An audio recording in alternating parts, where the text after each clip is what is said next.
Leaders dialogue, വികസിത ഭാരത സങ്കല്പവും അതുമായി ബന്ധപ്പെട്ട് നമ്മുടെ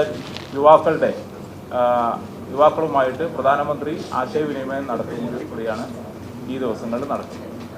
സാധാരണ നമ്മൾ ദേശീയ യുവാ ഉത്സവത്തിൽ ഉണ്ടാവാറുള്ളത് നമ്മുടെ ഇവിടെയൊക്കെ നടക്കുന്ന കേരളത്തിലാണെങ്കിൽ കേരളോത്സവത്തിൽ നിന്ന് വിജയികളാവുന്ന കുട്ടികളുടെ മത്സരവും അതുമായി ബന്ധപ്പെട്ട മറ്റു കുറേ പരിപാടികളാണ്. അതോടൊപ്പം തന്നെ ഈ ഒരു യങ് ലീഡേഴ്സ് ഡയലോഗ് ഈ തവണ തുടക്കം കുറിക്കുകയാണ്. അത് നവംബർ 25 മുതൽ ഡിസംബർ 5 വരെയുള്ള ദിവസങ്ങളിൽ നടക്കുന്ന ഒരു ക്വിസ് കോമ്പറ്റീഷന്റെ ഭാഗമായിട്ടാണ് നമ്മളെ ഈ ജില്ലാ തലത്തിൽ നിന്നും സംസ്ഥാന തലത്തിലൊക്കെയുള്ള മത്സരങ്ങളുടെ ഭാഗമായിട്ടാണ് ദേശീയ തലത്തിലേക്കുള്ള പാർട്ടിസിപ്പൻസിനെ എൻട്രി. 3000 ആളുകളാണ് ആ പരിപാടിയിൽ പങ്കെടുക്കുന്നത്. അതിൽ 1500 ആളുകളും ഈ തരത്തിൽ കോമ്പറ്റീഷൻ കൂടി വരുന്നവരായിരിക്കും. അപ്പോൾ അവർ വേണ്ടത് ആദ്യം തന്നെ നവംബർ 26 മുതൽ ഡിസംബർ 5 വരെയുള്ള ഈ ക്വിസ് കോമ്പറ്റീഷനിൽ പങ്കെടുക്കുക എന്നുള്ളതാണ്. അതിനുശേഷം ആ ഫസ്റ്റ് റൗണ്ടാണത്. അതിൽ നിന്നാണ് തുടർ ഘട്ടങ്ങളിലേക്ക് പോകുന്നത്. അതിൻ്റെ കൂടുതൽ ഡീറ്റെയിൽസ് ഇതിൽ വെച്ചിട്ടുണ്ട്. ഞാനത് വിശദീകരിക്കുന്നതിന് മുമ്പ് എൻ്റെ ഒപ്പം ഉള്ളത്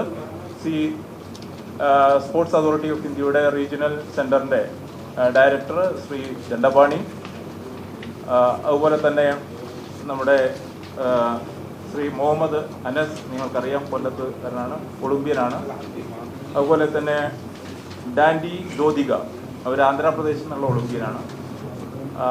ഈ 4 പേരാണ് ഉള്ളത്. ഇതിലിപ്പോൾ പ്രത്യേകിച്ച് നിങ്ങൾക്കറിയാം സ്പോർട്സിൻ്റെ ആളുകൾ 2 പേര് വന്നതിൻ്റെ ഒരു ഉദ്ദേശം എല്ലാ ഫീൽഡിലുള്ള ആളുകളെ ഇതിൽ ഈ പ്രധാനമന്ത്രിയുമായിട്ടുള്ള ആശയ സംവാദത്തിന് വേദിയൊരുക്കുക എന്നുള്ള. സ്പോർട്സ് മാത്രമല്ല മറ്റു മേഖലകളിലും ശാസ്ത്ര സാങ്കേതിക രംഗത്തും ഒക്കെയുള്ള യുവാക്കളെ ഇത്തരം കോമ്പറ്റീഷനിൽ കൂടിയും അല്ലാതെയും, ഇപ്പോൾ നേരത്തെ പറഞ്ഞത് ഞാൻ കോമ്പറ്റീഷനിൽ കൂടി 1500 ആളുകൾ വരുന്നു. അതല്ലാതെ ഒരു 500 പേര് സെലിബ്രിറ്റീസ് ആയിട്ട്, അതായത് ഈ പറയുന്ന പല കാറ്റഗറിയിലുള്ള സ്പോർട്സ് സംരംഭങ്ങൾ, അതുപോലെ തന്നെ കല, ഇങ്ങനെയുള്ള പല മേഖലകളിൽ നിന്നുള്ള ആളുകളാണ് ഈ മത്സരങ്ങളിൽ ഈ പരിപാടിയിൽ പങ്കെടുക്കുന്നത്. അപ്പോൾ ജനുവരി 11-നും 12-നുമാണ് ഡൽഹിയിലെ ഭാരത് മണ്ഡപത്തിൽ ഒരു ദേശീയ യുവോത്സവം നടക്കുന്നത്. എല്ലാ കൊല്ലവും ജനുവരി 12 മുതലാണ് അത് സംഘടിപ്പിക്കാറുള്ളത്. സ്വാമി വിവേകാനന്ദൻ്റെ ജന്മദിനമാണ്. ഈ വർഷവും അത് 11-12ലേക്ക് മാറ്റി എന്നുള്ള ഒരു മാറ്റവും, അതോടൊപ്പം തന്നെ ഈ ഒരു സ്പെഷ്യൽ പ്രോഗ്രാം, ഈ യങ് ലീഡേഴ്സ് ഡയലോഗ്, അതാണ് ഇതിൻ്റെ ഒരു മെയിൻ അട്രാക്ഷൻ. അപ്പോൾ അത് നേരത്തെ പറഞ്ഞ പോലെ ക്വിസ് കോമ്പറ്റീഷനിൽ കൂടി തുടങ്ങി അവർ ആ ക്വിസ് കോമ്പറ്റീഷനിൽ വിജയികളാക്കുന്നവർക്ക് രണ്ടാമത്തെ ഘട്ടം എന്നുള്ള നിലയ്ക്ക് അവരുടെ പ്രസൻറ്റേഷൻ അവരെ ഒന്നും കൂടെ ക്രോസ് ചെക്ക് ചെയ്ത് അടുത്ത ഘട്ടത്തിലേക്ക് പ്രസൻറ്റ് ചെയ്തിട്ട് അതിനുശേഷം സംസ്ഥാന തലത്തിൽ മത്സരവും, അതിനുശേഷം വിജയികളാവുന്ന സംസ്ഥാനത്തു നിന്ന് 10 പേർക്കാണ് ദേശീയ തലത്തിൽ മത്സരവും ഉണ്ട്. അതോടൊപ്പം തന്നെ പ്രധാനമന്ത്രിയുമായി അവരുടെ ആശയങ്ങൾ രാജ്യവികസനത്തിന്, ഭാരതത്തിൻ്റെ വികസനത്തിന് ഉതകുന്ന രീതിയിലുള്ള പരിപാടികൾ എന്തൊക്കെയായിരിക്കണം എന്നുള്ളത് അടുത്ത നമ്മുടെ സർക്കാരിൻ്റെ പദ്ധതികൾ തീരുമാനിക്കുന്നതിലൊക്കെ ഒരു വലിയ പങ്കാളിത്തം ഉണ്ടാവും എന്നുള്ളതാണ് ഇതിൻ്റെ ഒരു ഉദ്ദേശം. അതുമായിട്ട് ബന്ധപ്പെട്ടാണ് ഇന്നത്തെ ഈ ഒരു പത്രസമ്മേളനം ഉള്ളത്. ഞാൻ നേരത്തെ പറഞ്ഞു, ഇതിൽ 2 പേര് മുഹമ്മദ് അനസ് കൊല്ലം ഒളിമ്പ്യൻ ആണ്, അതുപോലെ തന്നെ ഡാൻഡി ജ്യോതികയും അവർ ഉണ്ട്. നിങ്ങൾക്ക് എന്തെങ്കിലും കൂടുതൽ കാര്യങ്ങൾ, അതുപോലെ തന്നെ സായിയുടെ റീജിയണൽ ഡയറക്ടർ ശ്രീ ദണ്ഡപാണിയും ഡീറ്റെയിൽസിലേക്ക് വേണമെങ്കിൽ.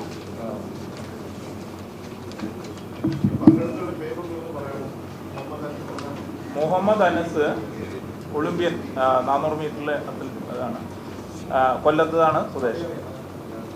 ഡൻഡി ജ്യോതിക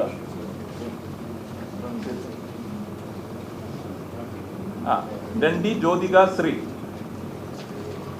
അവർ ആന്ധ്രാപ്രദേശാണ്, അവരും ഒളിമ്പ്യനാണ്.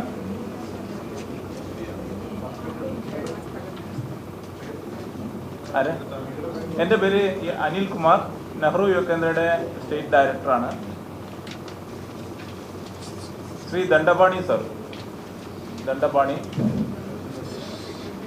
സായിയുടെ ഡയറക്ടർ, ഇവിടുത്തെ റീജിയണൽ സെൻറ്റർ കാര്യവട്ടത്തെ ഡയറക്ടർ.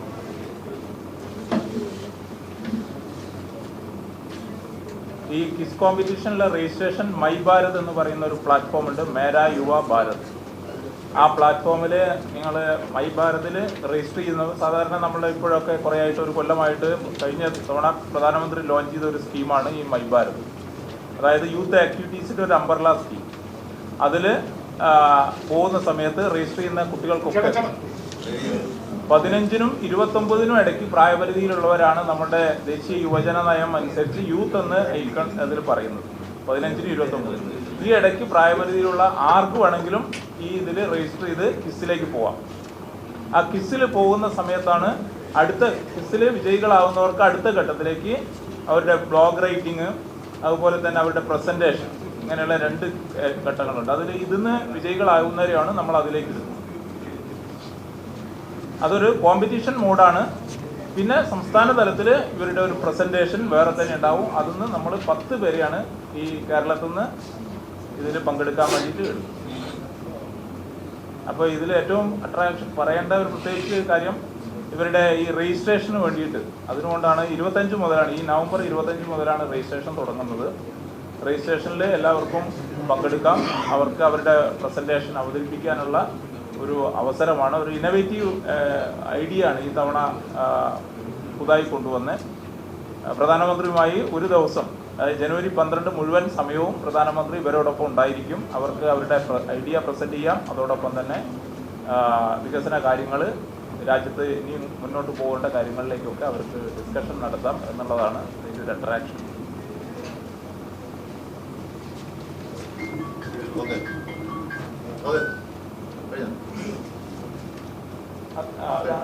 അത്രയാണല്ലോ.